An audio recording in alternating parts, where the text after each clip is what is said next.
Blue Monkey. Rob, R8XFT. Plotinus. El Justo. Balthazar. ModCast Focus, Civilization 3.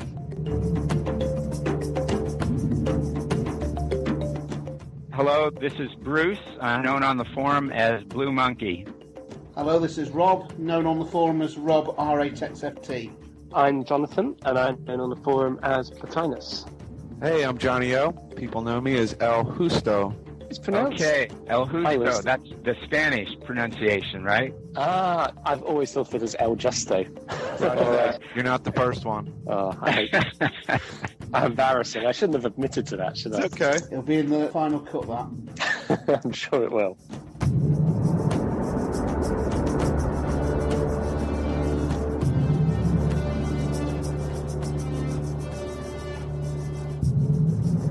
When I talked to Foldicon on Skype, I've talked to him a number of times on there. He helped me out a lot with some of the projects that I did in the past, and I've corrected him a handful of times. I said, it's Justo, Spanish. Say it, Justo. And he insists on calling it Justo, so I've given up trying to... but he says it in good humor. I think he's just neat on me a little bit, but... Right. He does have that sense of humor. My name's Parker in real life. I live in Cincinnati. There's a scene in the new Spider-Man where he's fighting the lizard and there's an older guy in the foreground listening to music. I would be that guy. You are Stan Lee, right? Yeah. I'd like to think so. I'm born and raised in California. I've got that Hey Jude surfer accent, which I didn't know I had until I moved to Manhattan. And then when I moved back to California, I got accused of being a snob because I had that New York accent. Right. And so I end up trying to use BBC accent that they teach American newscasters now. Do they? They don't. Really? Yes. They're not doing a very good job. No. It's supposed to be the most bland, understood over the whole world American version of a British accent, and it just sounds artificial. Yeah, I'll accept terrific as well. Yeah. Transatlantic accent. Yeah, that's it, the transatlantic accent. There you go. Sounds like somebody that's on a cruise ship and never comes to land. I think it would be interesting to know why we picked the forum names we did. Yeah, I like that. I can give you a little explanation on mine. Yeah, please. In Spanish, the word justo means righteous. And I was just being facetious, in a sense. Okay, good. You know. But I just want everybody to know, I guess for the podcast sake, that justo is an adjective, and in Spanish it means righteous. Nice to have it cleared up. Well, with me, initially, R8XFT was a way of me being on not the forum, but online with somebody else where nobody else would know who it was if they're looking over. So it was Rob 8 Cross Flats Terrace, which was an old address of mine. There you go. So that's where it was, and it just a unique one. I wanted to have Rob for the forum name, just as Rob, but somebody had actually beat me to it. I know I visited Symphonatics once, so it's a shame that it got used for somebody who would never return, but there we go. I like it, Rob. You just unlocked a decade-long mystery. I study, well, among other things, late antiquity, and so I just grabbed the first name I could think of a famous person from late antiquity, so Plotinus. I think actually I wanted to be Origin first, but someone had taken that already. I mean, these days I normally use my own name when I go online, but I've been stuck with it for so long now in the civilization world that there's not much I can do about it, I think. And it's the first time I've heard it pronounced that way. I'd always thought of you as Plotinus. That's probably a more accurate pronunciation. I think in the Greek it would be something like Plotinos, but in English the usual pronunciation is Plotinus. Only in England. In America, yes, only in England. And, I hear English fellows say urinal, and it takes me back a little bit. I guess in the States we call it urinal. Interesting simile to Plotinus' name. Yeah, I'll choose not to be offended by that. Yeah. Pardon me, Jonathan. I didn't mean to make a correlation. Okay, Blue Monkey, kind of an interesting origin for me. I tend to like multi-level puns, kind of Umberto Eco type of thing. I was one of those RH babies that was born blue, and I was born in the year of the monkey. I tend to have that kind of Hanuman Monkey King thing where I joke around and sometimes people take it seriously. So that's Blue Monkey also. And then there's the jazz and blues thing. I think Jonathan and I have texted about that before a little bit. And so The Monkey Speaks His Mind. I don't know, Jonathan, if you know that one. That's from the 1940s. It's one of the first rap songs. Ah, right. Okay. Right. That's awesome. I'll have to check it out. Yeah. Dave Bartholomew, who produced Chubby Checkers, amongst other people's. Oh, yeah, and Fats Domino. He wrote most of Fats Domino's songs. I didn't know that. Right. Right. Yeah, I'll look that up. It's a monkey talking about how man devolved, so he obviously did not come from monkeys. Right. Yep. You're a self-deprecating fellow, Bruce. I like that. Came from something to do with India for some reason. Yes, Hanuman. I'm not Indian, but I have a strong interest in Indian mythology. I've got that mod that I've been working on. I've been working on it since Civ 2 days. So wow. I don't know if I hold the record for the longest mod that's never seen the light of day, but there are a lot of contenders for that crown, I think.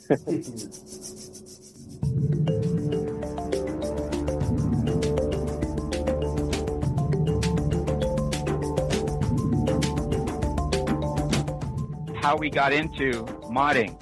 I started out doing some stuff for the Native American mod 10 or 11 years ago with a guy called Unexisted. He was only around for a short while, and somebody you know far better, Sword of Geddon, collaborated on that project. Unexisted introduced me to Poser 5, so I could make my own leader heads. So for a while, I was kind of a leader head creator more than anything else. Very influential to me was Utah Jazz 7. The number of units that he'd done are sensational. And, of course, his conforming figures that he did that we could add to. Yeah, it was great work at the time, for sure. Fantastic. And of course, the tutorial that he did.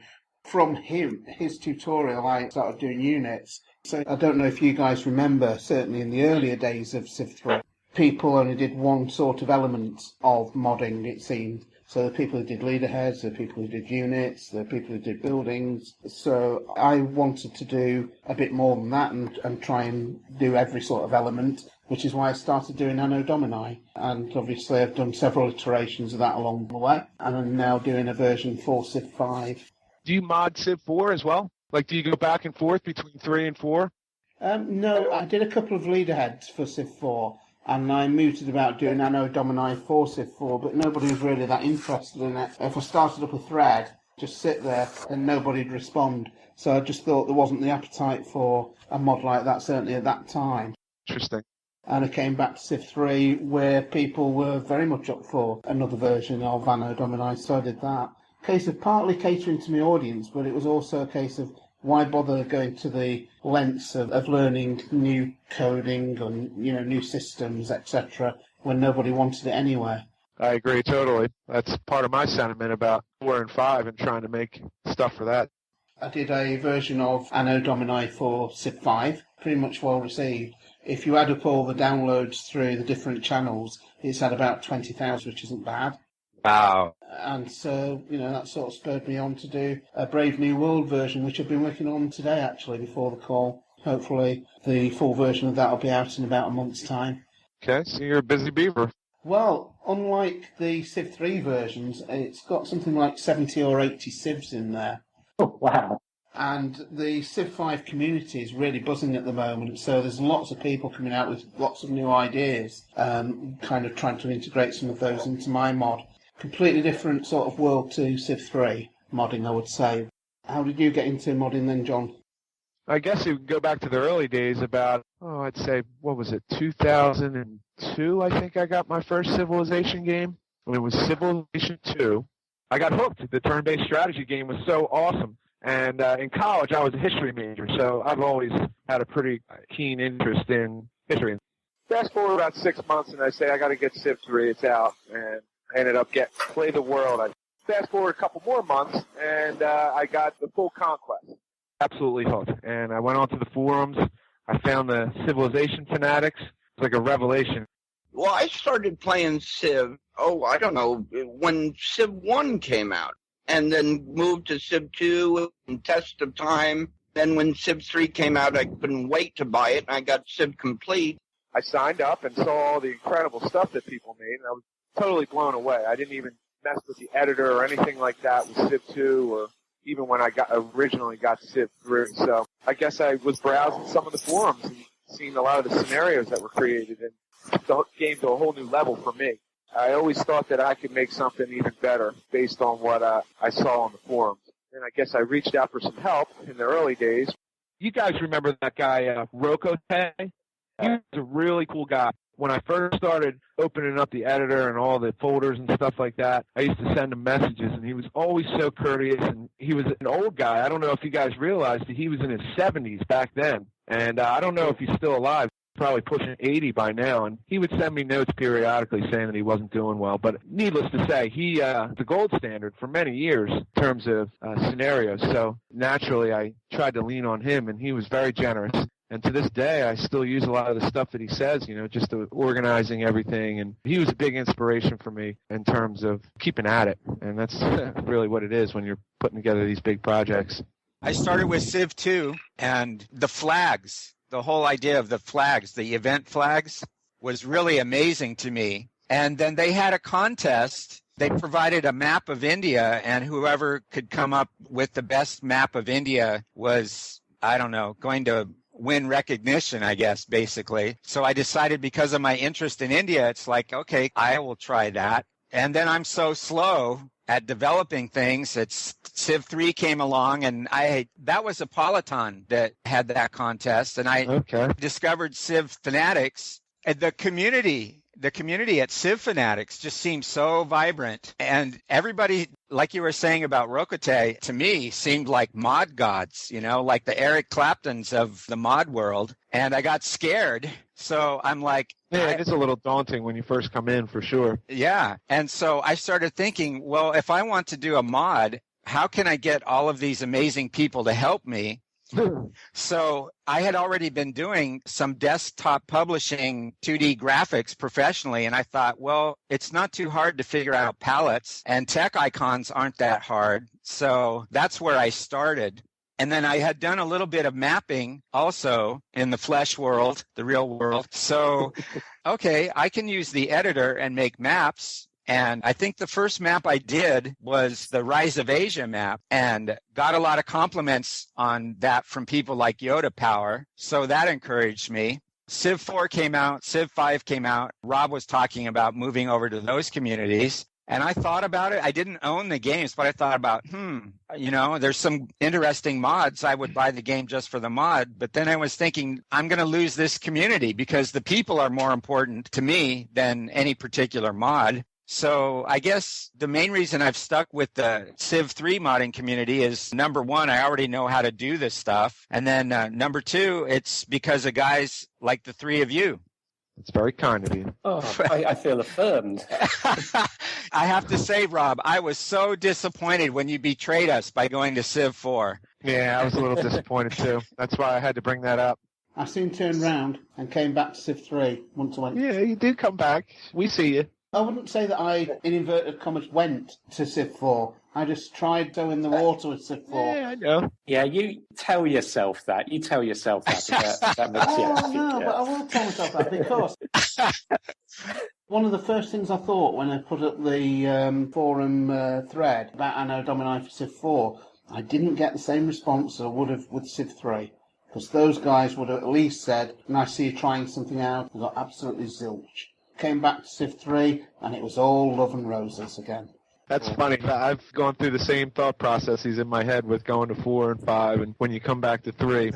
It sounds incredible to say this now, but when Civ 4 came out, I was really excited, but I couldn't get it because my computer was not powerful enough to run it. Yeah, me too. Yes. Yeah, so I never played it. I played a demo of Civ 5. I've not done anything more than that because I just didn't have the time. Things have moved on since then. I get the impression that Civ 4 and Civ 5 have been kind of bigger releases in the gaming world than the earlier ones. You know, they made a bigger splash. And so there are more people, more younger people in particular. Yeah, there was a little bit of a Wild West aspect for sure. Yeah, I'm sure. But I should say, though, I'm surprised hearing so many people talk about Civ 2 as the old days. I remember Civ 1. I played that when I was a teenager. I must have been doing A-levels, because I think it came out in around about 1991 or 2 or thereabouts. Right. I would have been about 15 or 16 or something like that. And I played that constantly. It captivated me. I mean, by today's standards, it was a pretty primitive game and wildly unrealistic. I mean, every game I ever played ended with me basically becoming a democracy and then buying the whole of the rest of the world, because you could just buy other cities, apart from their capitals. You had to go to war for that bit. That might seem unusual for people in Britain today, but in America, that's pretty much what we do. Well, I guess so. You know, that was Civ 1's way of modeling a cultural conquest. But after that, I stopped playing games altogether for quite a few years, so I missed Civ 2. And it was years later when I thought, wonder, there's still a Civilization game going, and was Civ 3 at that time. It must have been the fairly early days of Civ 3 because the expansions hadn't yet come out. And I was amazed by how technologically advanced it looked. But I love the scenarios. I remember stumbling across fan-made scenarios at a Polyton. I was amazed. There was one in particular, I don't remember what it was called or who did it, but it was set in Byzantium. And I was astounded by that, you know. I thought it's amazing. People have made things just like come with the game. So I thought I'd have a go at it. That's what I did. When I stumbled across CFC and I found people were actively discussing it and there was masses and masses of materials you could use that people had made, I joined up and I sort of stayed there and seemed not to have left. I mean, it's a long time. It's just as you start off playing and then you start modding it and you find that's more fun. Similarly, I found that making stuff for other people to mod turned out to be more fun than actually modding myself. And so I found myself just making units, you know, and I love the artistic challenge of doing that. So that's my tale.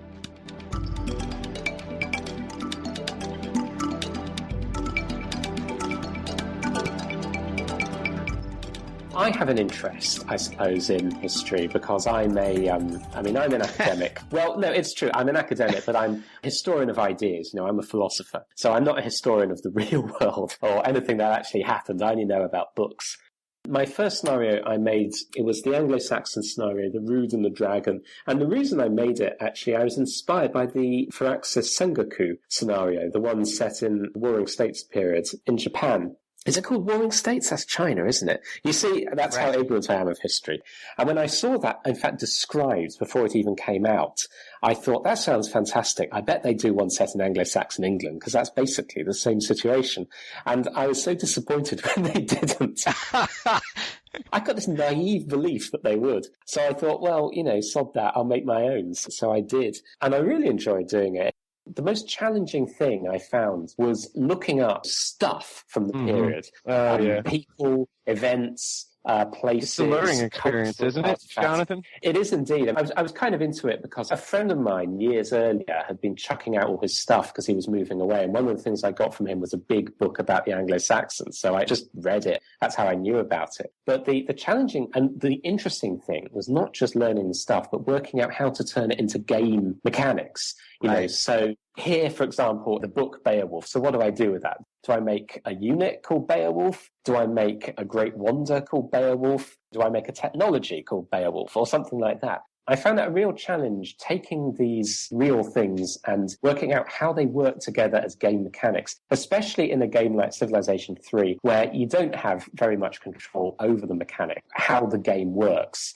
You know, there's no scripting or anything like that. So you are kind of stuck with a fairly limited palette of tools of ways to make these things work. I liked trying to find ways to use mechanics in a slightly different way or unexpected way. So, I mean, one thing I did with that scenario that anyone who's played it will have probably complained to me about because so many people didn't like it was I used the cultural victory idea. So, as we know, in the main game, you can win a cultural victory if you amass sufficient cultural points. You've got at least double the cultural points for your nearest rival. And so I used that not as something the player could do, but as a challenge by making one of the other civilizations, namely Ireland, have a massive cultural lead. And so it would win a cultural victory unless you could be at least half its cultural points by the time it reached the relevant stage. And I thought that was an interesting way of kind of modelling the fact that there was lots of stuff going on in Ireland and they were advancing in their kinds of philosophical and theological ideas at the time. They produced Erigena, the great Irish philosopher, and so on.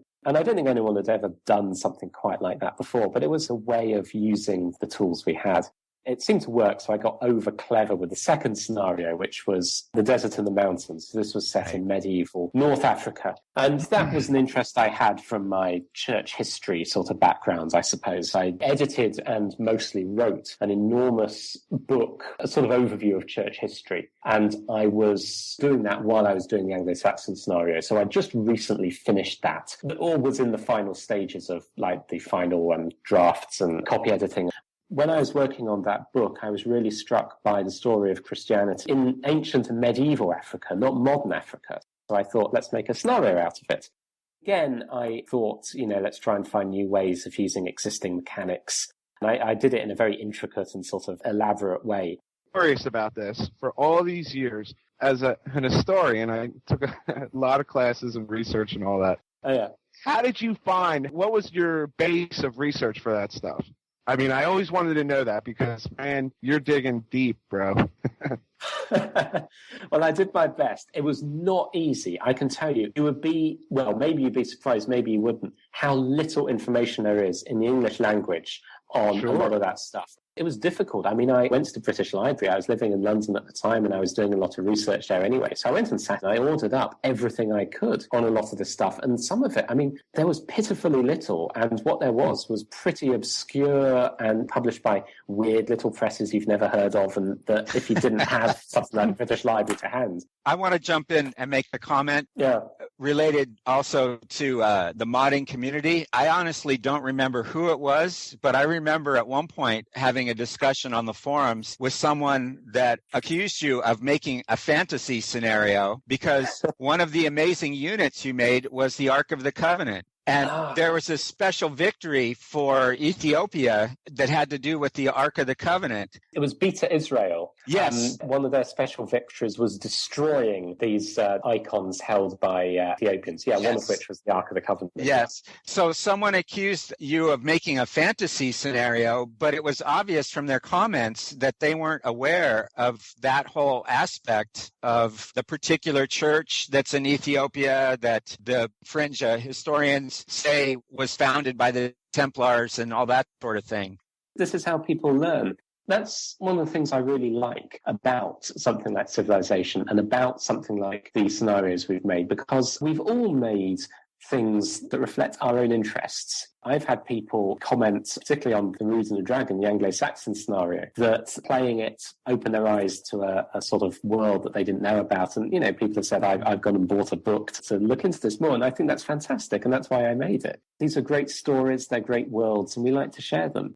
One thing that I've said before in Civ 5 community, that people that are looking for city lists, for entries, for Civilopedia items, just need to go back to see what we did in Civ 3, because whilst the game's changed, history never has. That's true. Yeah. All the information that were put in those old games is still true. I think people forget that sometimes.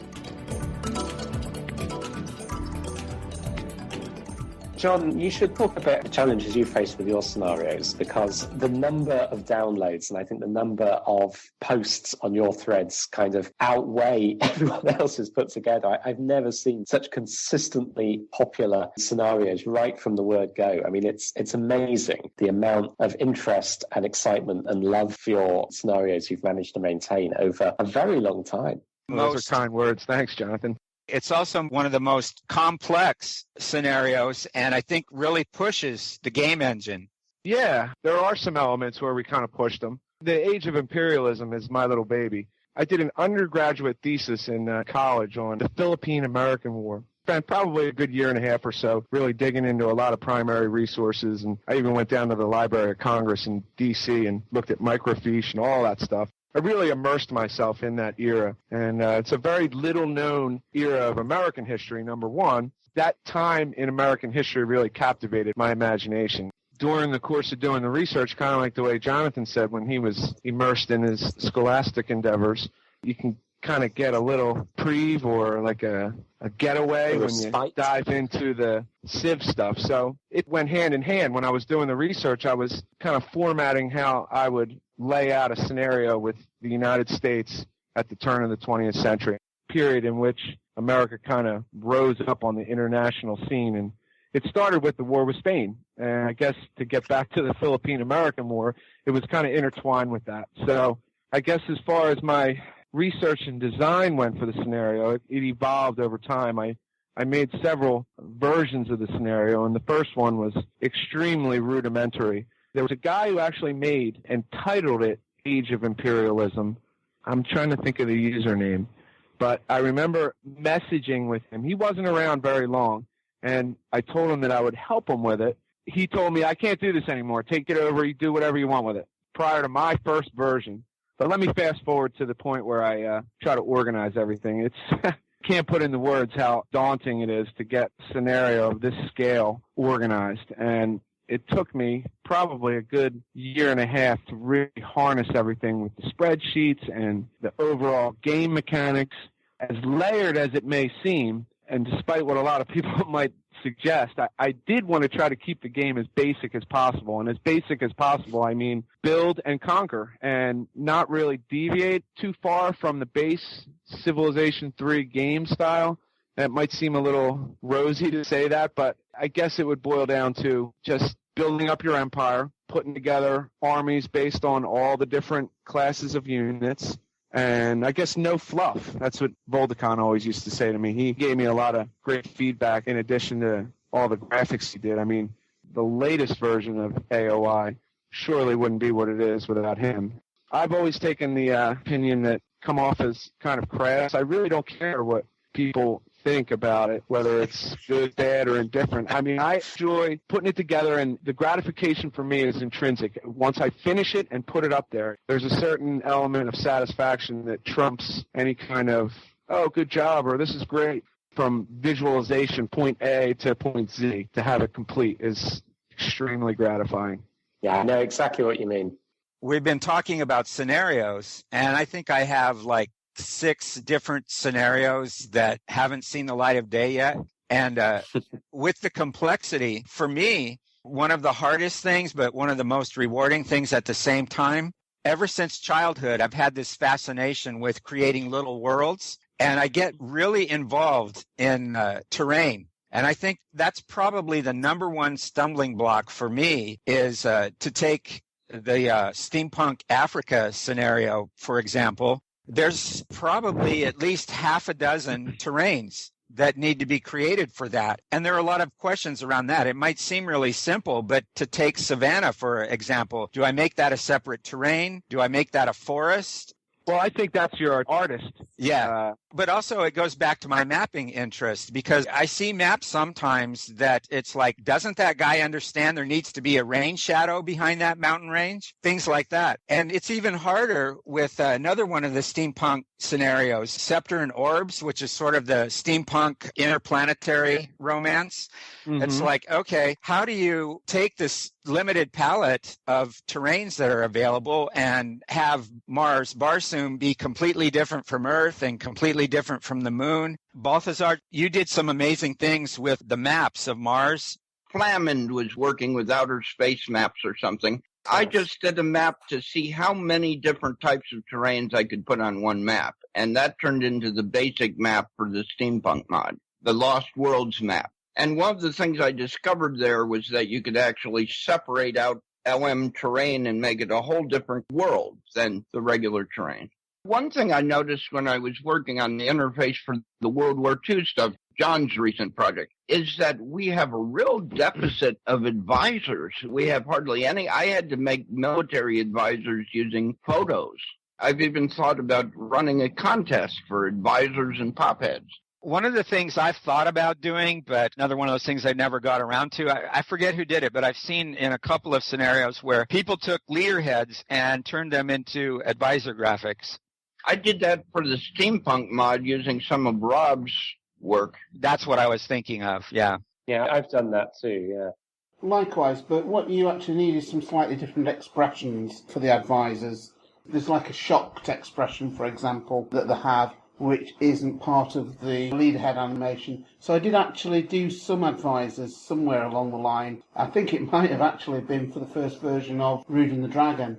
I basically created them as a wood leader heads initially, and then did the static pictures based on the right poses.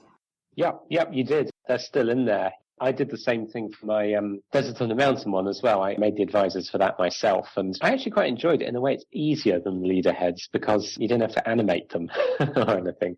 We've got the request for units thread. I don't know if it's still active or not, but at one point there was a map request thread. Maybe we should just start a leaderhead request thread. Well, fine for everyone except for the people making the leader heads. You have to have somebody. A lot of the work that people like Steph and Quintilis and Embryo Dead, I think it is, that first started looking at the hex editing to make different terrains available. Mm-hmm. Without all of this sort of behind-the-scenes work that people might not recognize that play a scenario, it wouldn't even be possible to think about doing a complex scenario that takes advantage of these things that are buried in the code. Yeah, there's been a lot of breakthroughs since the game was introduced, and the guy who invented Flickster, I mean, he might be our all-time hero. What was that guy's name? Yeah, that's true, yeah. I mean, I'm not an artist in the least bit in terms of graphics and stuff, but... I agree with you entirely. I don't remember his name. I should. Moenir? That's it. That's it. Right? Moenir.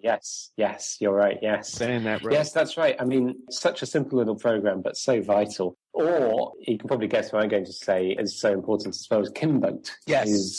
Who's been absent a long time. But I think actually when I joined, he was kind of getting going. He really showed what you could do and created the figures and the props and things to do it with. There's a lot of work like that from back then that people are still using now. We're talking about behind-the-scenes people a little bit now, or people that laid the foundation. They contribute so much, whether it's giving hints or contributing to a scenario or making something. And the one I just thought of was Ares de Borg with all of his sound work. Most people know him from his terrain set, but I don't know how many people are aware of all the naval units that Delta Strife has put out and a lot of other things people have done that Ares did the sound work on. Oh, yeah, he does amazing work. I steal shamelessly from his terrain. He's got that thing posted in his thread about asking permission before you make any alterations. And in some of the terrain work that I'm doing that hasn't been posted yet, I've had occasion to ask him. He has never, ever refused permission. I think he's one of those people that just wants to be aware of what people are doing with his stuff. Another person we haven't mentioned yet is Shiro Kabiria with all his great leader heads. Without him, there wouldn't be a Western mod in progress, He did all those great leaderheads from the 19th century. Of course, I put a lot of Rob's leaderheads into that project, too, because you do great 19th century stuff, Rob. Oh, thank you. One guy that I mentioned here is Dan, who is Civ Army, who created a lot of leaderheads as well. He did some really good stuff. I always thought he did the best backgrounds. Yes. Fantastic. He's such a nice guy. He's always been cheerful and positive and really an asset to the place. Yeah, I mean, he's a great guy. I'm glad that he got mentioned. Really good all around. When you look at the Golden Horde mod, and he did that basically completely by himself. Pounder, who was pretty much my introduction to Civ Fanatics, just because of his crowded signature, to all the very, very first thing I did on Civ Fanatics was go through everything he had posted on his signature. Right. But he's posted so much, he had to pull things out of his signature. And I was really frustrated when he first did that because it meant I had to use the search function. Yeah. I can't think of a mod that hasn't got some of Pounder's stuff in. I think he sort of set the standard for certain things. He just had to include some of his stuff in. It's just so good. I've always gone to his stuff. Loves to try something new, which I really appreciate. When he started posting stuff with the terrain, with the clouds and the fog, to get the effects that he shows, it takes so much work to try to match what he does. I like some of his very subtle stuff, like the bones in the desert. Yeah. That kind of thing. I think that Ozymandias definitely deserves a mention. First name that popped into my head, talk about people who are sort of on the fringes of this without creating anything. He's like the essential advisor. He comes along at just the right time and says, what about this? Right. And it's always the perfect suggestion. I think most of the really good work that people have done on the scenario level wouldn't be there without our archivist. That's very true, yeah. Done a job over the years that I guess maybe people don't really pay much of attention to. And when the database was hacked and a lot of the stuff disappeared, I think about 90% of what we were able to recover came from his storage, what he's got. His archive. Yeah, his archives.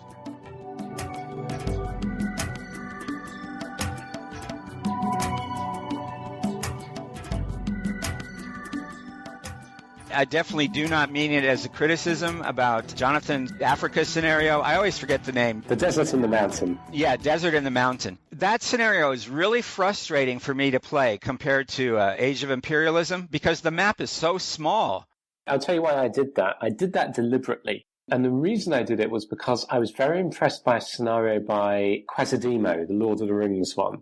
He did it with very few assets. In fact, I don't think he had any custom assets at all. He just used the existing graphics. But he did it very well, and the map was much smaller. I mean, you'd think Lord of the Rings, you'd think a great big sweeping epic map with everything on it. And I liked it, it felt oddly epic in a way, because everything on it was more important. So on a scenario with a larger map, larger in terms of how many tiles it's actually got, you can have masses and masses of cities and masses of units, but none of them is really all that important because there are so many others. And I like the fact that in that scenario, you could have an epic struggle for one city that really, really mattered because that was the choke point where they would go through. So I was trying to replicate something like that with the African scenario. Even though it was a large area of land, much larger than in my Anglo-Saxon scenario, I tried to make a smaller map where the player would be forced to pay more attention to what was going on, and really defend this particular city,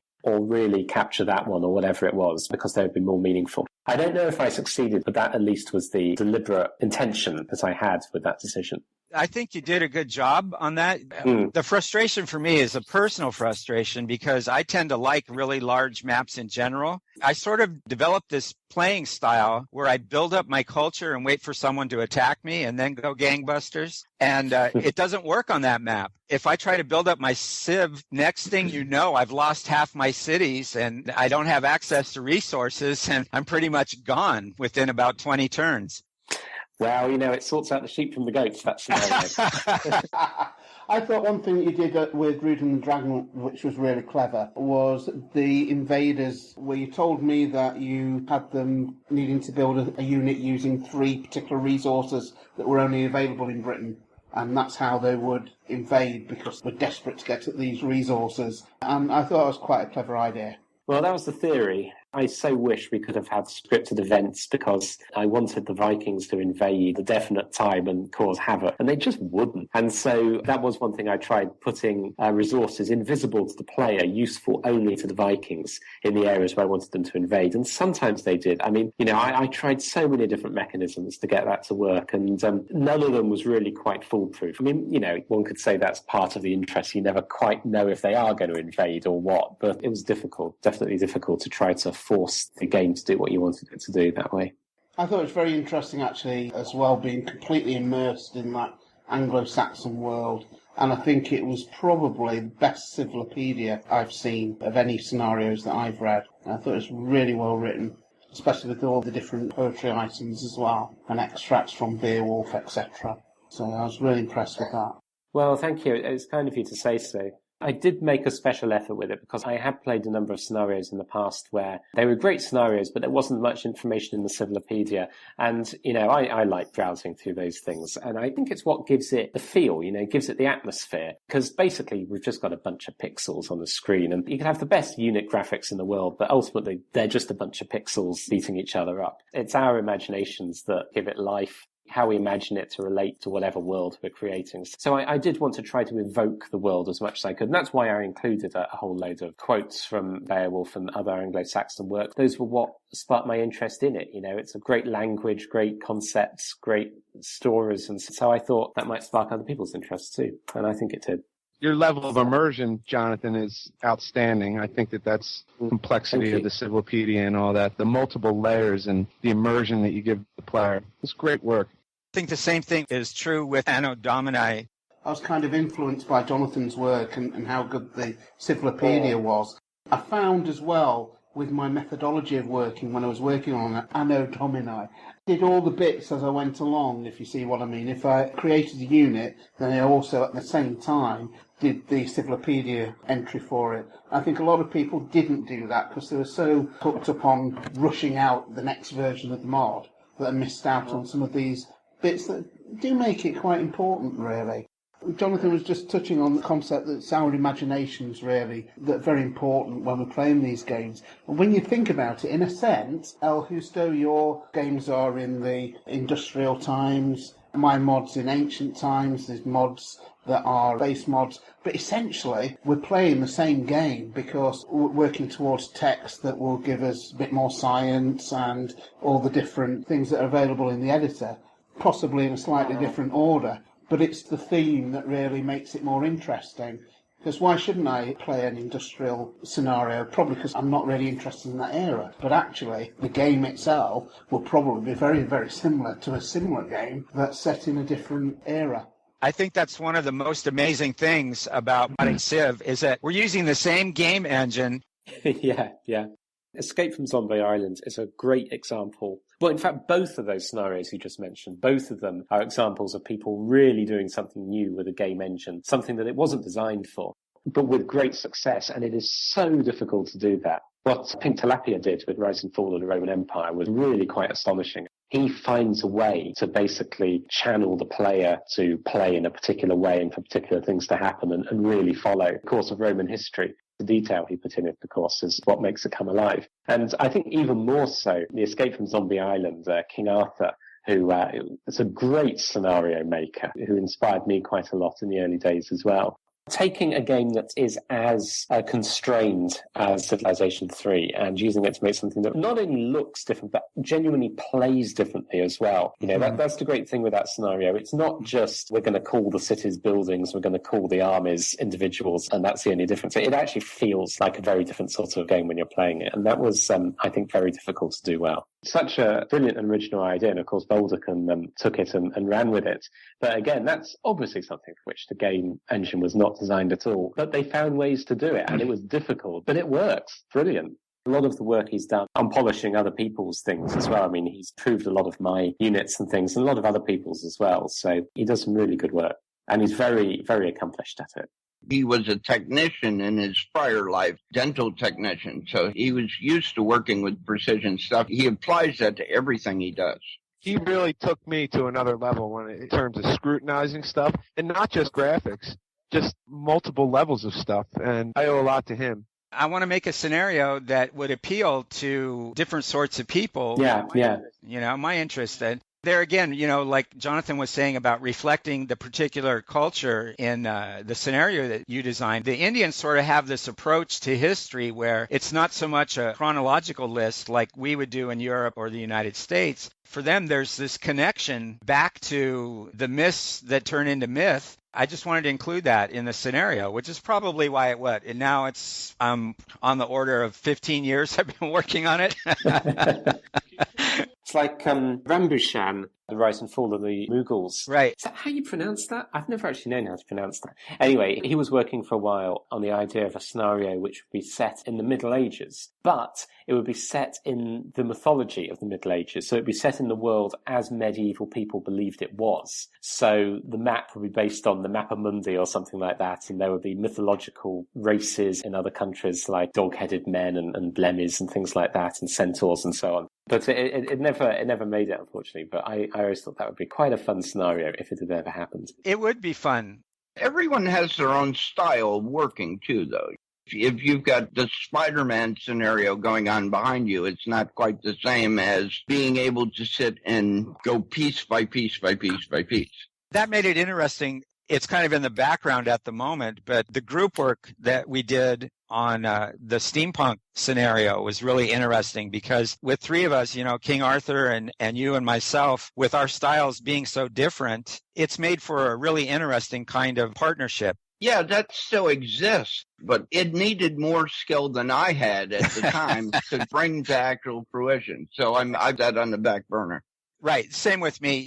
Here's the one thing I think that Voldicon and Escape from Zombie Island accomplished that a lot of us have never really been able to accomplish correctly, and that's the scope of a scenario. And by that I mean just the way he's able to hone in like that, the scale that he zooms in down onto, and the map itself is a city. For me, I not necessarily encounter stumbling blocks trying to get down to that scale, but the way he has fleshed it out is just really impressive. Takes it to another level, so to speak. There again, it's like you get busy playing that scenario, and it's so wonderful to play. But then as a modder, I see all these things. It's like he completely worked out land transports, which is so difficult. And then applying terrain to an urban setting, he's done some amazing things there. I give him props.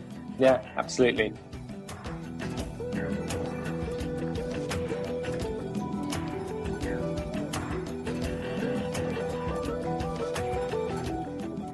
I believe it's the little incidentals that make a terrain work. Not so much the overall thing, but the little things, the little grass that sticks up here and there. That brings me to a whole new topic I'm sure we could all relate to, is going back and looking at our own early work. I know I'm really embarrassed. I'm really scared too. Yeah. So how dare you? Yeah. You're right. It is interesting. And at the same time, we see how much we've grown as creators and artists and assemblers and such. But it is a little difficult to go back and look at the original stuff for sure. When people create a scenario and they use one of my very old leader heads, which I think is not quite as good, and I think, well, I did a much better version, and other people have, but no, they prefer the original poorer version for some reason. I don't know why that is.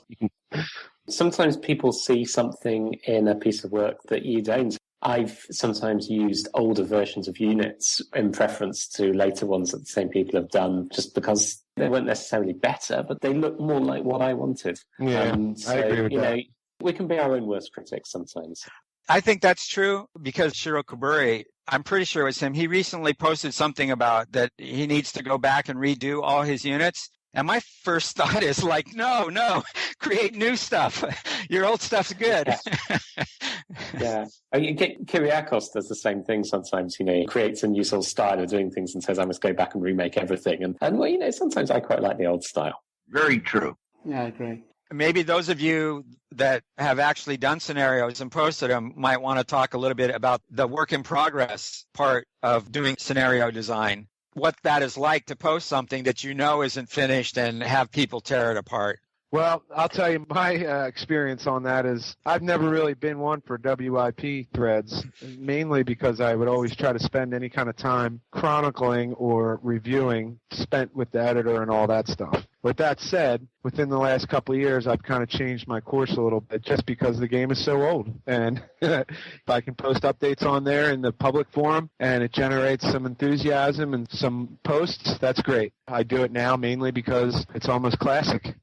Yeah. All the internal stuff, the nitty-gritty decision-making that would be within a group of a couple people, I never really got into that a whole lot. I just didn't think it would be interesting to people, so I would keep it out. Let's see, that's where I disagree. I think works in progress are very interesting. I wish more people would post works in progress. Well, I think for everything that's posted, there's got to be 4, 5, 10 things that are in progress under the surface that nobody sees. I think a lot of it back in the day for me, and I'm going back a bunch of years, was the stigma attached with opening up those threads and then the projects die. Right. So I never wanted to attach myself to that. And it was more of a superstition than anything else, but I think that was part of it. See, I had quite a different reasoning for it myself, which was far more egotistical. I didn't like to present anything that wasn't done. And so I wanted to maintain the illusion that my things were sort of springing into being kind of perfect. You know, like... that's part of my thought process, sure. For each of my scenarios, the 2 scenarios I made, and also there was another one that I intended to make but never finished, I did a preview thread sort of fairly early on where I said, this is what I'm planning, here are other ideas and so on. There were helpful ideas in those, especially the second and third. Not so much the first one because no one knew who I was then. But I do fanatically try to polish and perfect things before I present them. And that can get pathological sometimes, that you polish something for so long you never actually finish it or put it anywhere. It was pure ego on my part that I didn't go in for work in progress. I was in a similar vein to that, to be honest, myself, in that I didn't want to post anything that wasn't complete. Also, I'd created leader heads in there that I wanted to be only available with a completed version, rather than, you know, suddenly people getting half of the reason why they wanted to download it was maybe to steal some of the stuff. I didn't want that until I was ready with a completed project.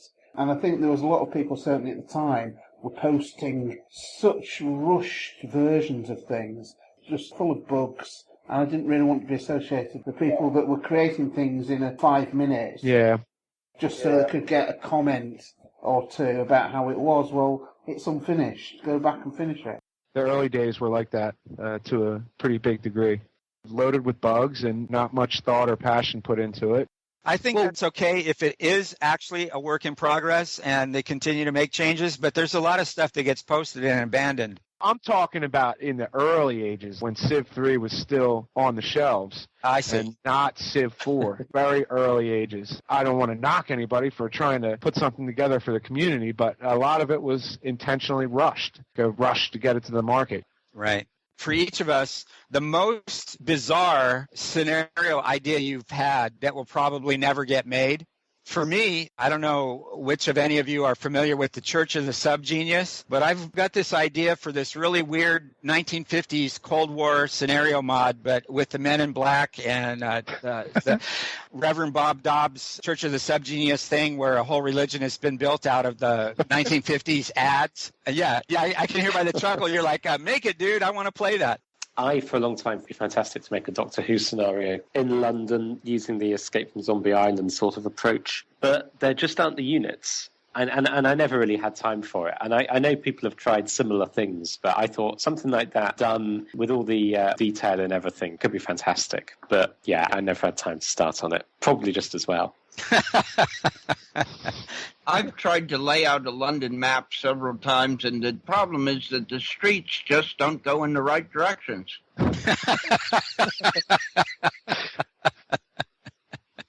I can't think of anything bizarre contribute, to be honest with you. Thought of doing ancient mods. I'm really sorry I haven't got anything that's out there that I can suggest.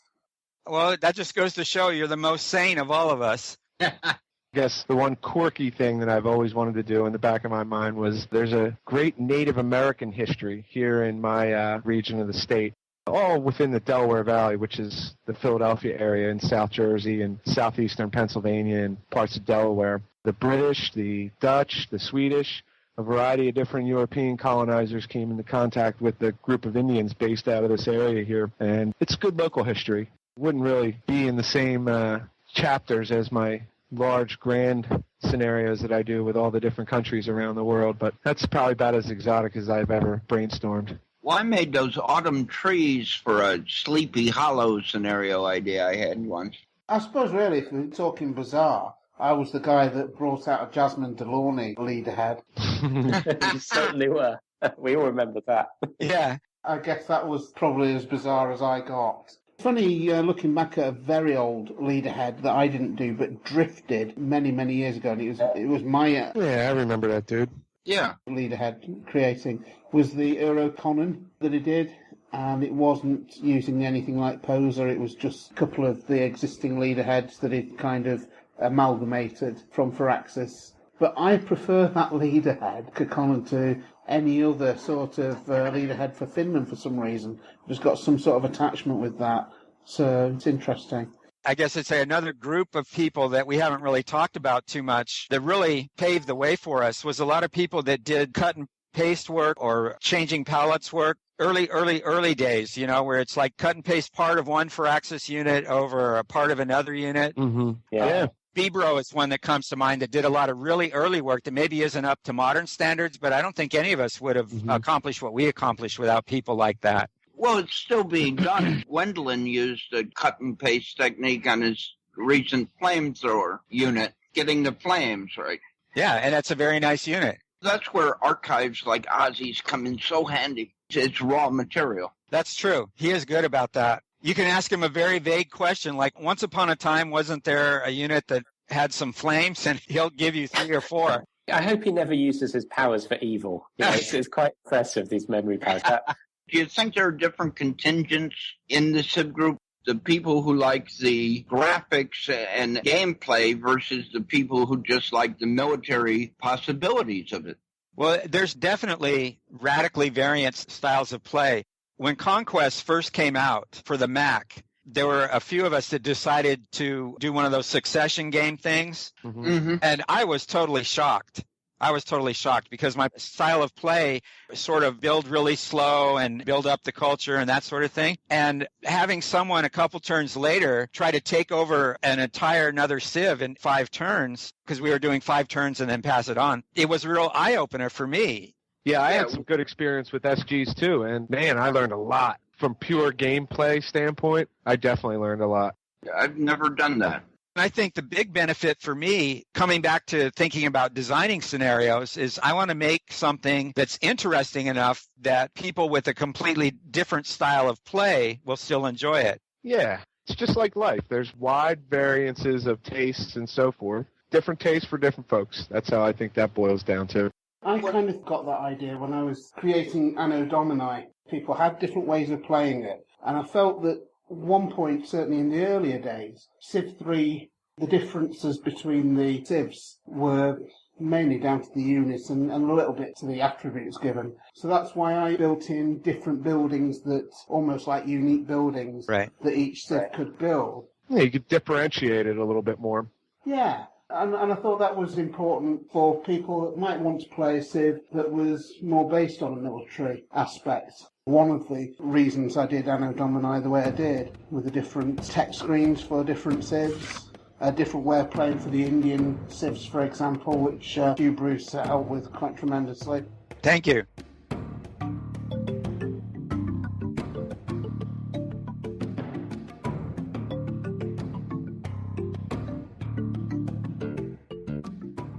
One way that modding has helped me a lot with playing is that there's some really nice scenarios, like we were talking about Rambucan earlier and the Mughals scenario. I'll play that version, his version straight, but I also made a version for myself where I could play a couple of the non-player Civs. And the way that scenario is structured, you can't win, but I kind of set my own goal of like being the spoiler. It's like, okay, I've got these pirates, and this time around, I want the French to win, not the British. So play it that way. And I think that's kind of fun. Maybe that's something that whether I ever make a finished scenario or not, being in the community and knowing enough about it to tweak someone else's scenario just to play myself is a lot of fun. Brings me on to a question, which is, if you're creating a scenario or a mod, do you think that it's important for all the Civs to be very balanced? Or do you think it's good to have some Civs that are more difficult to play and easier to play? I think it's a fine line. I've always tried to straddle both sides of it. I'll use the Age of Imperialism as an example. The Ottoman Empire in 1895 wasn't really in a spot to challenge German Empire in terms of economics, and so there is a little differentiation in that regard, but at the same time, you want to try to not completely imbalance it, so you got to kind of straddle it. Another thing that Age of Imperialism makes really clear, and I've seen it in some other scenarios also, is that placement on the map makes a big difference. Absolutely. Some of those Civs that might seem marginal, because of where they're on the map, can last at least until the middle game, and I think that makes it interesting. Well, I think a lot of people who play this game have played Risk before. Right. And know the value of starting off way down in Australia, I think it is. Yeah. No one behind your back. Right. It's the same way. There's a couple different scenarios playing on the South Asian map that I think it's one of Rob's scenarios where the Harappans sort of start off on the corner and they don't have a lot of the strengths the others do. But if you can get built up early in the game, it's really survivable. Where if you stuck them in the middle of the map at the beginning, they would just get wiped out in the first few turns. I tried to balance in my scenarios as well, and I found it very difficult. I mean, I don't think there's a problem with having some civs that are just going to be easier than others because of their size or where they are. But one problem is that you can never be sure what unseen effects there are going to be from the decisions you make when you're designing something. And so I gave myself a kind of a ridiculously difficult challenge in the desert and the mountain scenario, where I had different groups of civs with completely different technologies and units and paths to victory. I almost made it like several different scenarios kind of jammed together because I wanted to bring out the very different situations in the different parts of the area that it covered. And it was staggeringly difficult to do because any tiny change somewhere in the game would have all kinds of ramifications elsewhere, maybe for other civilizations and so on. I think I managed it more or less in the end to have them all more or less balanced. But balance and variety are kind of enemies. You know, you can have it incredibly balanced if you have every civ exactly the same. And you can have it incredibly varied, but there are going to be huge imbalances of power between them. And getting it right is a very, very difficult task. Well, that's got to be tougher for you guys who are doing the historical scenarios as opposed to like when Bruce and I were working on the steampunk scenario.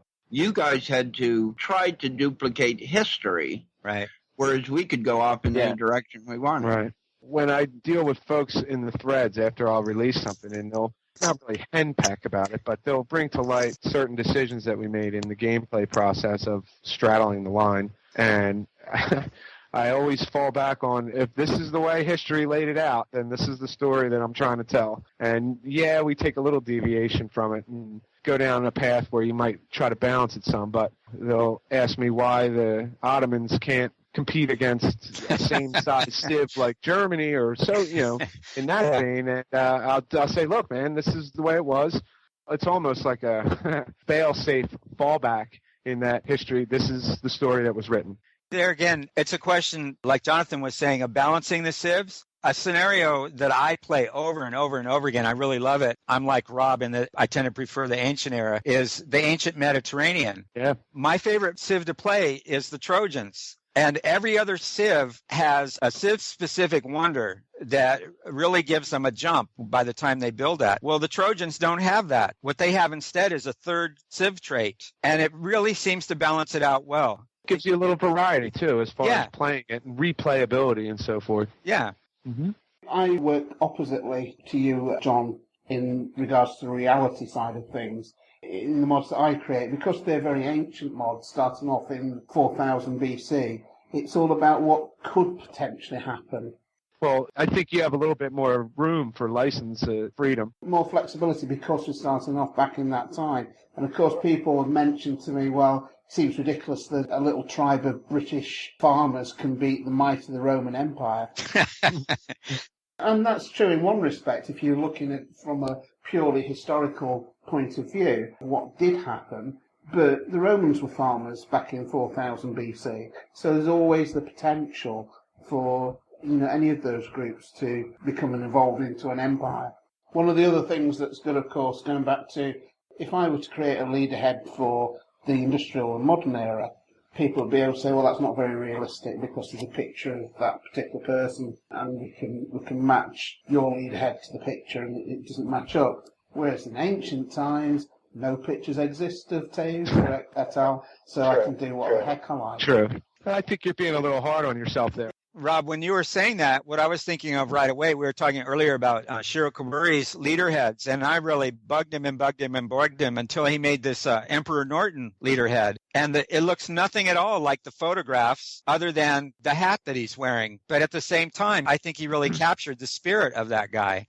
I remember that. That was great. I guess what people have hemmed and hawed about for me is like individual stats for like battleships and cruisers. And it's like, I scratch my head when I open up the email saying, someone notified of your thread. How can you put this when they only have 3 sets of 4-inch guns and this ship has 6-inch guns and they're in quad turrets? And yeah, I'm thinking to myself, there is rhyme to the reason. I mean, we open up the spreadsheets and we figure out why we chose certain stats, but you have people really like to get down to the nitty gritty of it. You know, those of us that are perfectionists, I think we get too caught up in that. I remember one time Cheryl Kaburi and I had a pretty intense discussion about the particular curve of a sword on a unit. And I'm aware of at least one discussion that involved 3 or 4 people about not having the proper buttons on a uniform.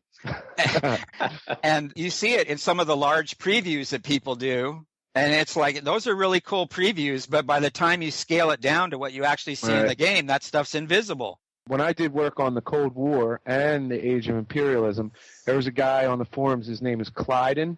Yeah, I remember him. He's been there a long time. He used to work with that guy, Okate. Yeah. Awesome dude. He and I would correspond via email. And he helped me out with all the stats for the specs of the ships and the planes. And, I mean, you name it, I would leave it to him. And he would take the spreadsheet list and, you know, I would give him the skeleton of the outline with the classes of units, and he would fill in all the stats. And he would have a specific rationale for why he would make certain stats more. He would go onto the forums, and I would give him free rein to defend himself in his decision-making process.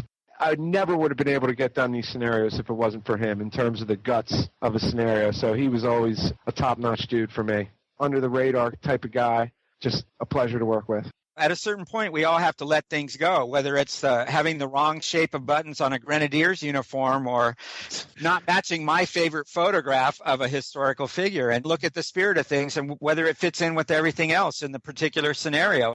Well, it's a question of how much resources you can put into it and time you can put into it. You can get very into the weeds with all the stats and all the low details and find yourself working 10 years on something that may not have taken that long if you didn't pay attention to that minutia. Right. The thing is as well that you can be working on a game for ages and by the time you finish, it's out of date, you know?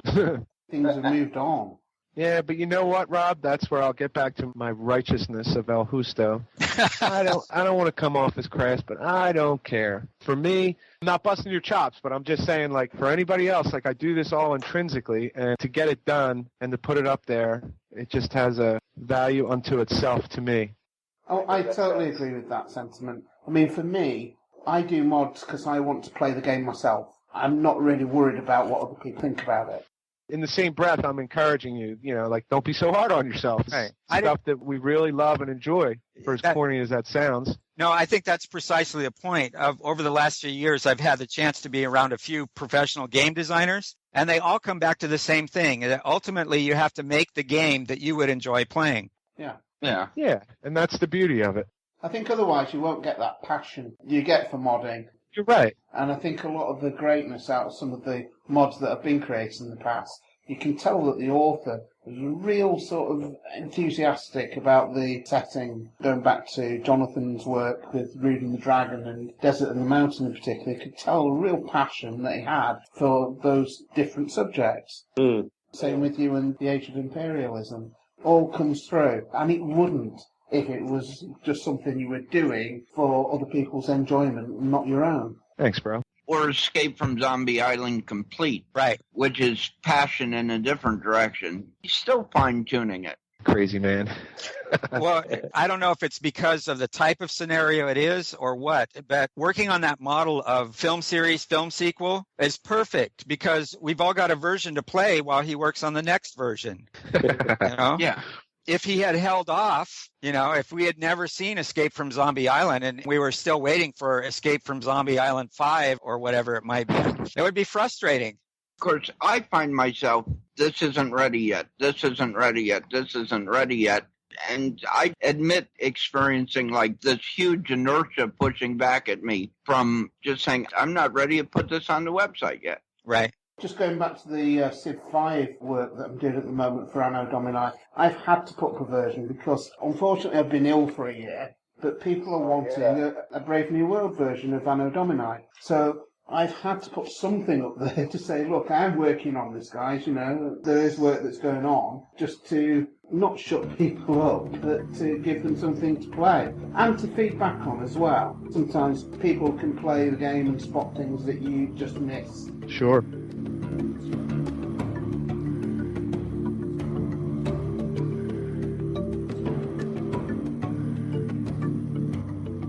The future of modding Civ 3?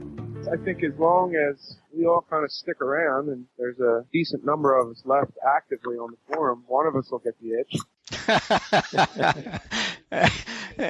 A fellow posted on my Mars terrain thread recently where he says, well, I just like to do dioramas, taking the trains and whatnot and the units and setting them all up and then taking a picture of it. If I ever get one of these scenarios finished, I'll have to have him do the screenshot when I finally get it posted. Yeah, which shows the sheer variety of stuff that's actually being done.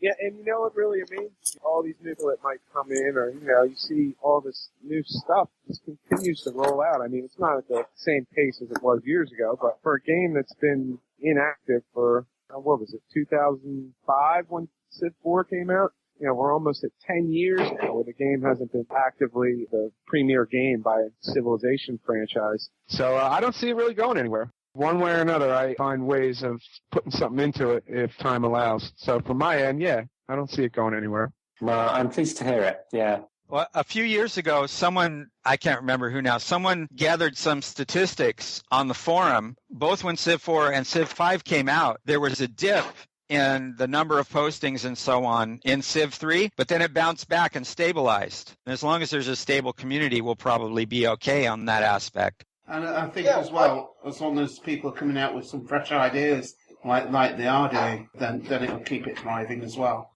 That's probably the secret. I'm glad to see that new people continuously come in. I'm really glad to see that. One of the reasons I jumped in and took over the monthly competitions was because I think that that's the community building project.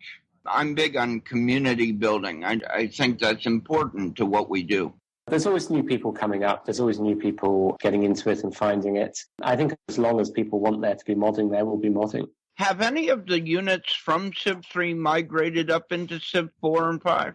It is just about possible to do. If you have the models that you used to make the animations, they can be turned into models that can be used in Civ 4, Civ 5. So Rabbit White did that with one of mine, just as a kind of demonstration that it can be done. But it's a ridiculous process. It's just not feasible because the style of model is different. Just everything about it. It's not worth it, basically. Just not worth it.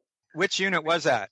He did it with my Prospector, I think. I gave him the model and he fiddled about with it and sort of posted some shots and animations of what he'd done. But I don't think he released it as an actual usable unit. It wasn't even possible to do that, really. It could be done in theory, not to be recommended. Double work, half the reward. Exactly, yeah, exactly. The process is absolutely ridiculous. You just don't get the same quality anyway. A lot of the modified units for Civ 4 and 5 are really reskins. Yeah. But apparently we can steal shamelessly from them. Yeah, Tom 2050 has done a lot of work of taking models from more 3D style games and re-importing them, transferring them, making them into Civ 3 units. And it's not simple. Basically, he ends up taking the model and completely reanimating it. I think one of the strengths of our group is that people with old equipment can actually play this game. Well, yeah, not just to play it, but to mod it. Until Quintilis added mapping to his editor, the only way for me on a Mac was to have parallels so that I could run some of the old utilities like bitmap to BIC.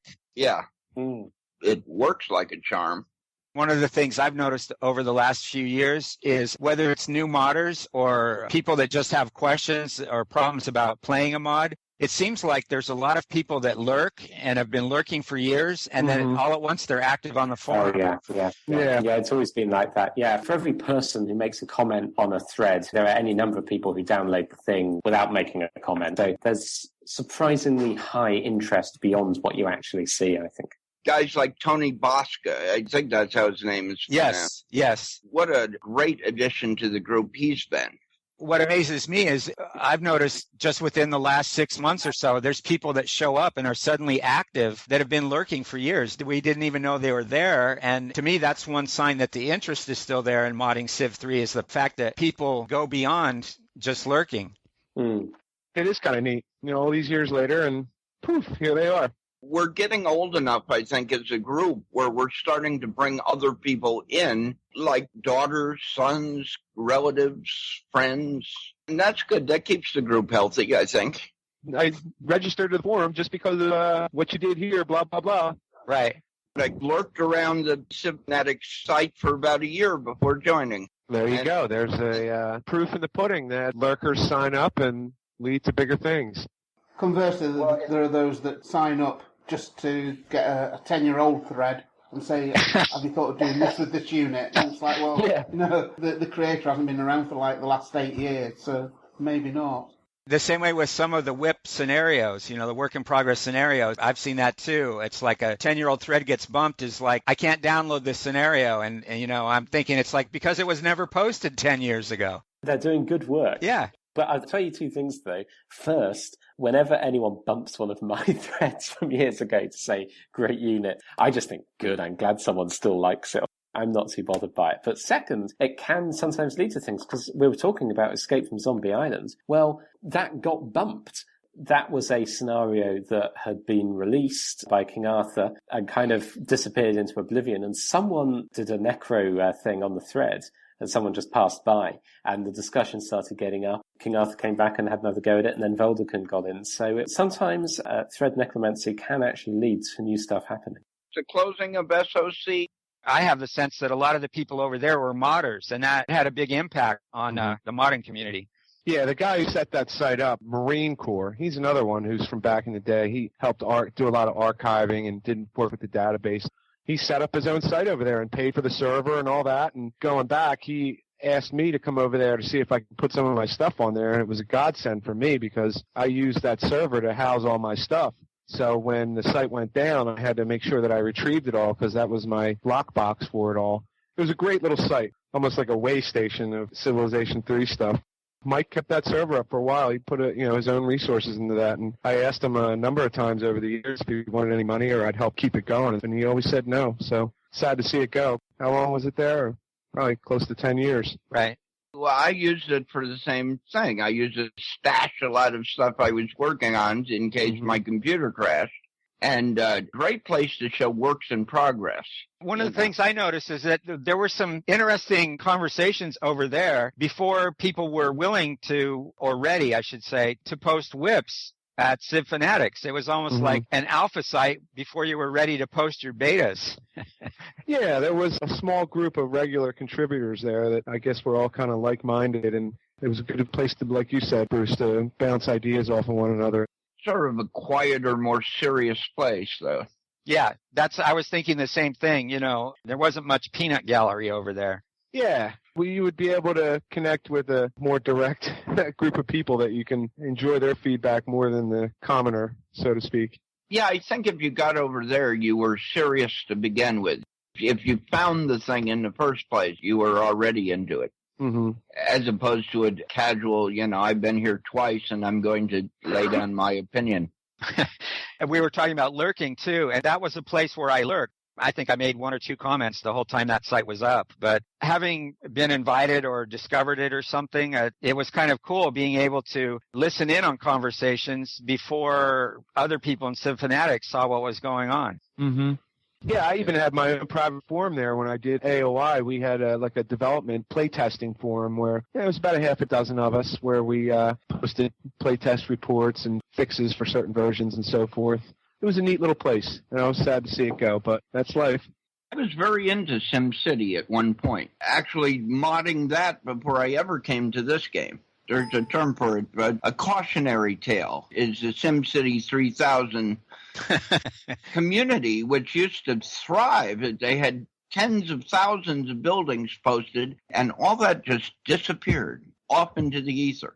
A couple of years ago, I was lucky enough to grab enough buildings to do the Manhattan terrain before that happened, but I could never do it now because that whole community vaporized. Wow. gone.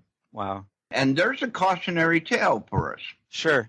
Hopefully, Civ Fanatics is going to stick around for quite a few years. Oh, I don't think it's going anywhere for the time being. It's kept fresh with the different versions of Civ, the different iterations that come out. It's more general to the actual whole franchise rather than specific. Yeah, but that's my point. There's a new version of SimCity out, of course, but that old version, that SimCity 3000 database, is gone. Right. And we might feel a responsibility ourselves because we're part of this Civ 3 community to keep our database and to keep everything there, but it depends on us being there to do that. We all started modding because, well, we wanted to make mods. Right. And kind of got drawn into a community. I think it's absolutely true. We've all known each other for, well, many, many years, I suppose, though this is the first time, at least for me, that I've spoken to any of you. But some of the people we've met on the site have really stuck with us. And I was so reminded of this just a couple of days ago when I was looking through some of Storm Rage's threads. You remember him? Yeah. He was a very lively and visible presence on the forum, talking about people who don't actually create anything themselves, but provide a lot of inspiration. And he was like that. And he died several years ago, and that was a huge shock. Still something I think about. And it really brings home to you how real a community like that is, how important it's been to us all. And I think we've all experienced that. Yes. It's funny sometimes going back to old threads and you find Storm Rage and Basil One's comments. I'm always reminded of Spacer One when I look at my own units because I made that Beaver worker for him. You know, he was the one who started all of that with his Narnia mod idea. Mm-hmm. Which is in the Christmas tree terrain that I made, why there's that one bonus terrain that has the lamp in the middle of the forest. That was kind of an homage to Storm Rage. There you go. Because he was the first person that ever posted something, a direct comment to me that really encouraged me. It encouraged me enough that I put it in my signature at one point. It wasn't even some extraordinary comment or anything. It was the first thing that really encouraged me when I started feeling, well, do I really belong here? Jonathan made the comment about friends. I never really understood that whole internet friend thing until I became a member of this community. And now I have to explain to other people how I can have friends that I've never met or spoken to. Yeah, I think that's an interesting dynamic of everything, for sure. Calling today in North America, the number is 301-637-7659. That's 301-637-POLY. In Europe, 44121-288-7659. That's 44121-288-POLY. Don't worry about it, sir. This fortress is impenetrable. There's absolutely no... Huh? Ah! Ow! You can Skype us at the Polycast or email us at thepolycast@gmail.com. For more information on ModCast, our sibling shows Polycast, Revcast, Civcast and Turncast, or about Polycast in general, log on to the series' official website at thepolycast.net.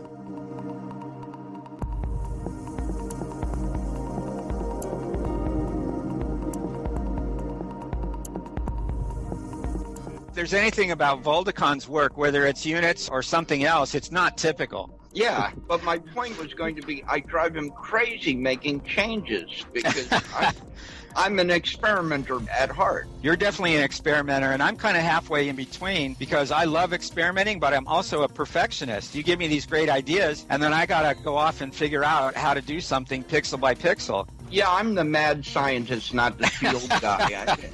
What's that make me, Igor? There again, one of the problems I've had with doing things like working on the terrains is because my time's kind of spotty. I have weeks where I'm super busy and then weeks where I have a lot of time. I forget what I was doing. It's like I've got 100 layers in GIMP and it's like, okay, which layer was I working on? Well, what I do now, I didn't do it with Civ 3, but I certainly do it with Civ 5, is I keep a logbook of exactly what I've done, what I need to do next. It just works that way. And then I can just keep up to date with everything. I'm sitting here chuckling, Rob, because you obviously don't have a background in computer programming. I don't. Yeah, see, in computer programming, it's an unwritten law that you're forbidden to do any kind of commenting or tracking your work. Oh, right.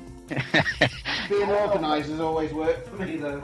Maybe we'll just have to bug you the way we've bugged Shiru with some requests for leader heads. Maybe that's something you can manage to fit in. Maybe so. I'm still busy with Anno Domini at the moment, but, I wouldn't rule it out. Like we were saying earlier, when it's being busy ever stopped us. Don't always need to refer to it, but it's useful to have it there. Then I know exactly where I'm at. We were talking earlier about balancing real life with the modding work. Mm-hmm. And Jonathan had mentioned about it being a sort of intellectual relaxation. Well, I've started doing this thing.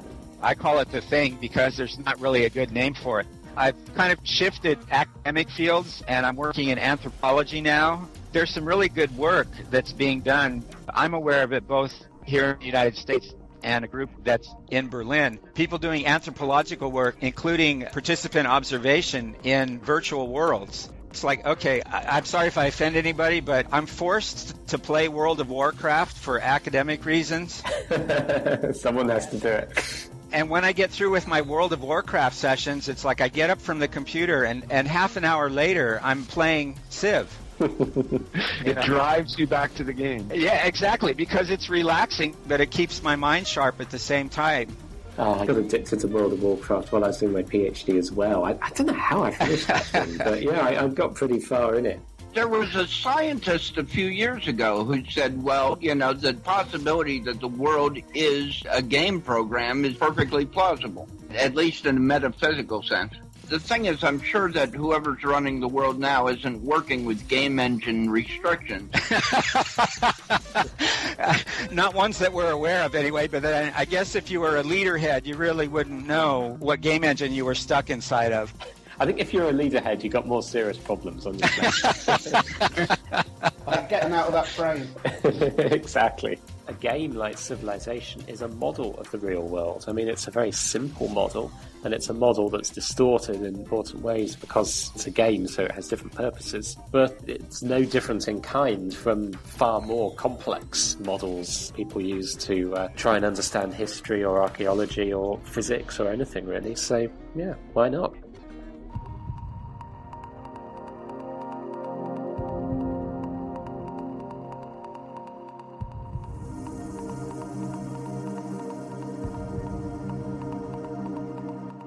This is probably a good place to stop, otherwise we'll go on all day long. The one last thing I would like to say is that we've mentioned a lot of names of people, but there are a lot of people that we didn't mention, and it's not because they're not valuable, it's just because there's so many amazingly creative people that we couldn't list all the names. True. Absolutely. True. Yeah. Oh, yeah. That's the strength of the group right now. We've got a deep bench, and I think that bodes well for our future here. Well, bye-bye, you guys, and hopefully it won't be this long before we get a chance to have a conversation again. Thank you for organising it, and yeah, it's been great. It's been pretty cool. Yeah, thoroughly enjoyed it. I enjoyed it. Bye-bye, you guys. All right, guys, take care. Take it See you easy. all. Take care.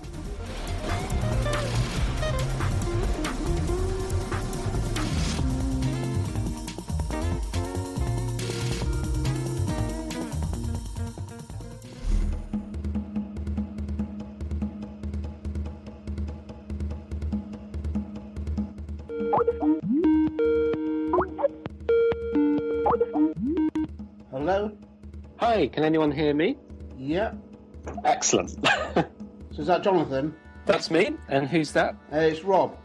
I think that Bruce is also recording it, so we've got a backup. Okay. Mm-hmm.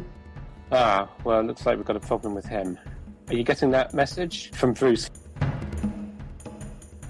I thought probably John was coming as well. He said that he,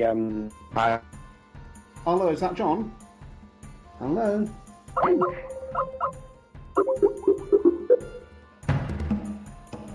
Can you guys hear me? Yes. Can you hear me?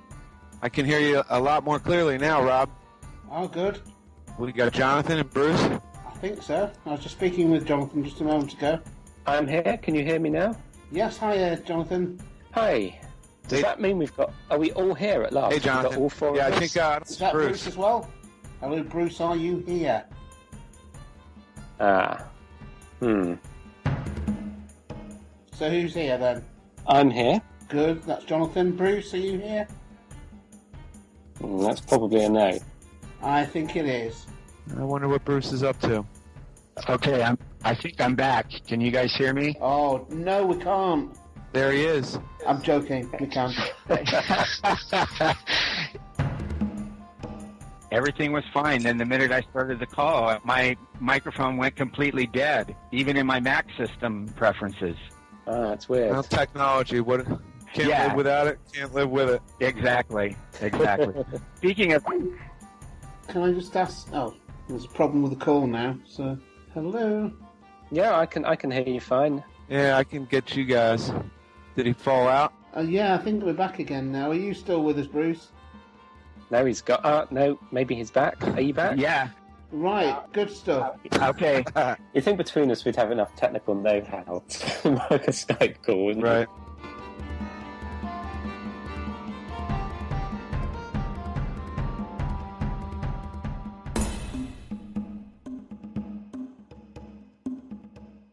Hello, are we all back? I am. I'm not quite sure what happened there. Yeah, well, obviously what I was saying about Native American mod was so interesting. You broke the internet with it, yeah. Yeah, I think so. It started breaking up while Rob was talking, and all I got was a lot of sounds like it was underwater, so I don't know if it was clear. It's the Leeds accent. Sorry, that was a bit choppy. Yeah, it's really choppy. Yeah, can you hear me now? I just got a message from John saying... Seems to be a bit problematic, this call, doesn't it? I can hear you just. Yes, there's a bit of makeup. And I'm sure you all remember, certainly in the earlier days of... Are they all cut out again? We've probably all got different bits, so if we send them all, then he can reconstruct them in an act of incredible scholarship, basically, and kind of patch together the perfect podcast from the imperfect sources or something like that. Yes, that's what Dan had asked me, for everybody to send him the bits and pieces.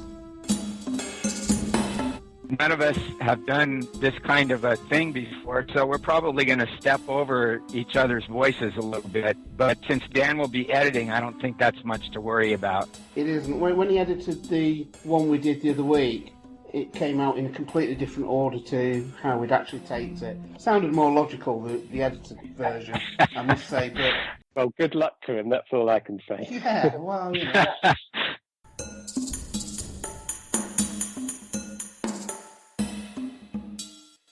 It often seems that when you're doing a mod, all the cool stuff that would have been useful for it comes out like 3 or 4 years later. So maybe Rob wants to talk about that a little bit. Maybe he does. I don't know. On the academic side, I know times when I've been really busy with classes and independent studies, independent research projects and things, I keep having this feeling that, I should drop this class because then I would have time to mod. Yeah, I know what you mean. My wife can tell you a few stories. She could probably write a couple chapters of my life story about Civilization 3. Yeah. My wife, I think, probably, Let's not let them get together. They mustn't meet. They probably have a lot. That's probably a good idea. Jonathan, you keep saying your first scenario, your second scenario, but you haven't said the names of them. That's true. I should put in a plug, shouldn't I? Yes. Well, French historians would say that. Yes. But yeah, it's true. No, French, not French. Right. Sorry, I heard you. No, maybe for Freudian. Yeah, Freudian slip there? Yes. And I still owe Jonathan a cup of coffee now that I remember. So. Well, that's proving interest. I found as well, with my methodology of working, when I was working on Anno Domini, I can't even pronounce my own mod now, Anno Domini, was that... But on the other hand, if you don't want paratrooping monkeys, if you don't want flying monkeys in your ancient India, then you can do, Why wouldn't you? Well, because no one's made a flying monkey unit yet. That's why. True. I hate to keep bagging on you, Jonathan, but the very first time I played Root and the Dragon, where are all the dragons? This is called Root and the Dragon. Where are all the dragons? Well, you see, that's marketing, that is. Yeah, exactly.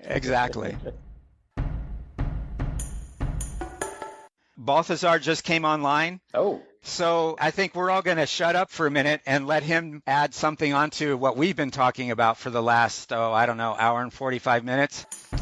So I haven't actually heard what you've been talking about for the last hour. Be grateful. Yeah, be grateful, exactly. About the first 45 minutes of it was continually dropping and joining the conversation because we were having some audio problems.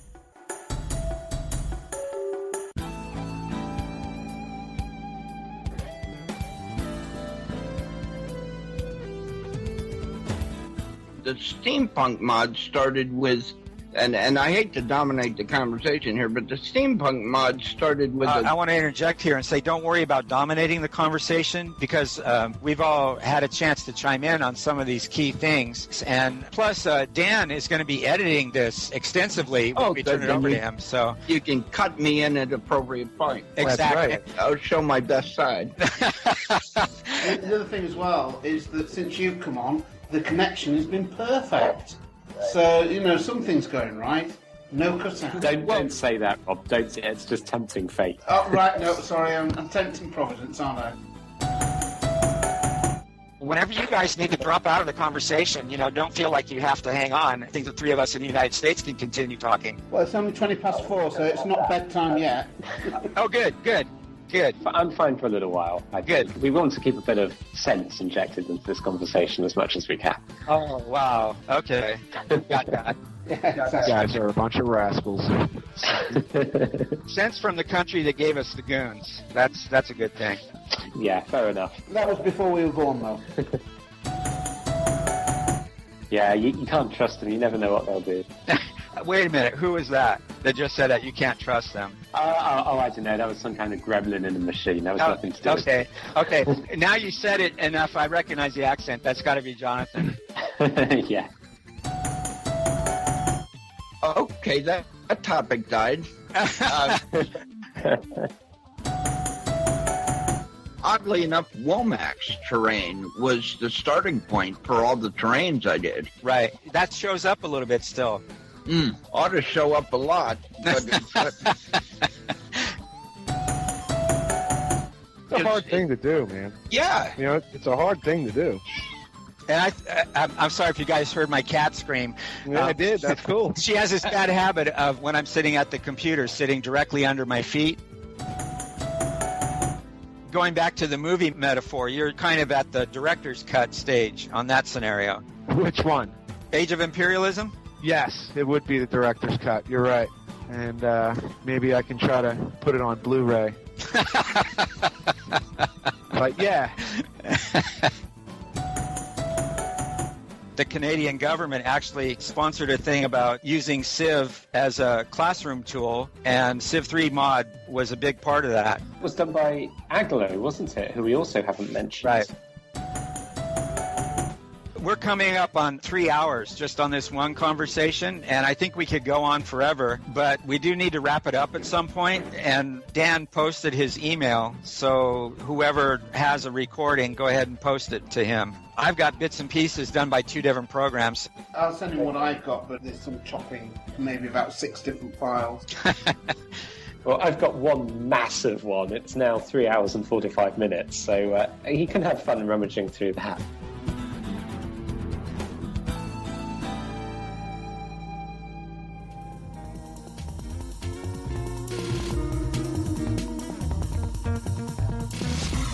Record date, July the 20th, 2014.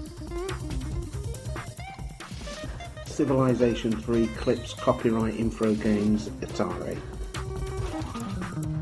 Copyright Civilized Communication at civcom.net.